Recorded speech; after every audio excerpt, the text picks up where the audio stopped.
the Fighting Illini, their own Johnny Newton. Have you watched much of Johnny yet, Ron? You know what, Q? I have seen probably more of Newton than anybody else, and it's because of watching running backs. Newton's a pain in the ass. I've watched a lot of Braylon Allen film, and the one guy who continually was in the backfield just causing pure chaos for the Wisconsin Badgers offense was Newton. Time and time again. It didn't matter what down it was, didn't matter the circumstance. Every single guy at time I'd catch myself. I'm like, who the hell? Oh, that's Newton.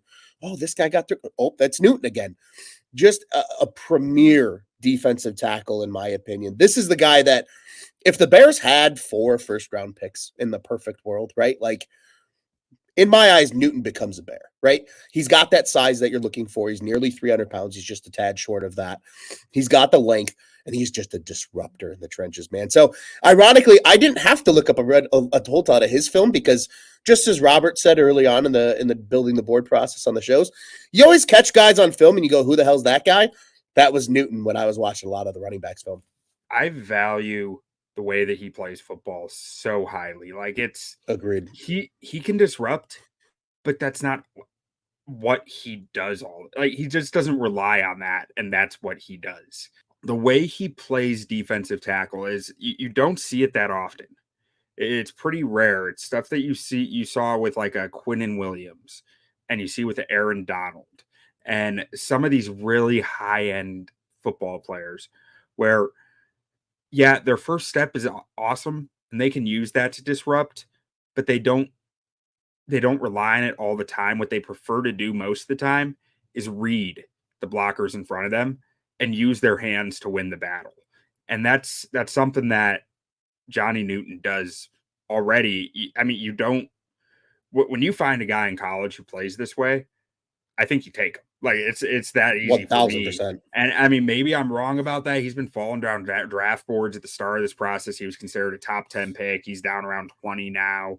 I think he's gotten knocked a little for short arms, which in my scout report, I even mentioned, I think he's going to have long arms because of the way he plays. Like even if his arms are short, I'm not too worried about it because his hands are so good and so fast that it has not been an issue for him at any point in his career. This guy's one of my favorite players in the draft class. I mean, I compared him to Draymond Jones, which Draymond Jones had a down year last year, but 2 years ago he was, the heart of Bears Twitter as the free agent target. Like I think that Draymond is a really good comp for him here with the hand usage, with the quickness, the ability to disrupt. And I think it might be a little low for Johnny Newton, honestly, as far as like what the ceiling is. But he's just a hard player to comp because you don't want to comp him to someone who's too good either. Right. Well, and speaking of guys that are quote unquote too good, wasn't Aaron Donald knocked for having short arms? Like, wasn't that a thing at one point? I mean, it's a legitimate knock on guys because agreed. You don't find guys who are that skilled with their hands that often, but Newton might be. Like he is really good. That's what I was going to say. I get the knock on guys without length if they don't know how to use their hands, right? Yeah. Like it very much is one of those things where the way you make up for short arms on the defensive line is having incredibly quick hands, right? You see the drills that a guy like Aaron Donald does on a routine basis. Hell, he plays with knives, for God's sake, when he's doing all these hand drills. I mean, if you've got a guy that has that elite ability to use his hands and is a smart football player enough to read what the offensive line is bringing at him, I think you can make up for a lot of the length in that situation. But Q, to your point, right, we're doing all of these before the NFL scouting combine.